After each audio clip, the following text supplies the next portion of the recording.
ప్రియులారా, అన్ని బాగుంటే అందరూ చేస్తారు, కానీ ఏమీ లేనప్పుడు అదిగా నాకు కావాలి. దేవుని పనికి ఏవో సాకులు చెప్పటం, దేవుని పనికి ఏవో అభ్యంతరాలు చెప్పటం.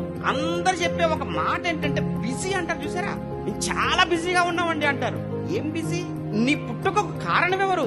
దేవుడు కాదు. నేను తల్లి గర్భంలో నిర్మించిన వాడు, నీకు జీవం పోసిన వాడు, నీ లోకానికి తీసుకుని వచ్చిన వాడు, అసలు ప్రత్యేకంగా నేను ఒక పని కోసమే నీ లోకాన్ని తీసుకొచ్చాడన్న సంగతి తెలిసి ఈ క్షణం వరకు నేను కంటికి రెప్పలా కాపాడుతున్నవాడు కూడా ఆయనే అని తెలిసి, అసలు నేడు అనే సమయం ఈ రోజు నువ్వు ఉన్నావు అంటే ఆ సమయం ఉందంటే కారణమే దేవుడు అని తెలిసి మాట్లాడుతున్న మాట వింటుంటే ఒక్కోసారి చాలా ఇబ్బంది అనిపిస్తుంటది. చాలా బిజీగా ఉన్నామండి. ఏంటండి ఆ బిజీ? దేవుడి కంటే ఎక్కువనా? దేవుని పని కంటే ఎక్కువనా? దేవుని కార్యక్రమాల కంటే ఎక్కువనా? అర్థం కాలేదు. ఈ లోపు నువ్వు బిజీ బిజీ బిజీ అనుకుంటూ ఉండు, ఈ లోపు దేవుడు నీకు ఇచ్చిన ఆయుష్కాలం అయిపోతుంది.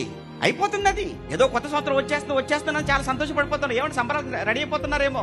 ఒక్కసారి ఏం చేశారో దేవుడి కోసం ఒక్కసారి జ్ఞాపకం చేసుకుంటే నిద్ర పట్టదు. హ్యాపీ న్యూ ఇయర్ అనలేము మనం.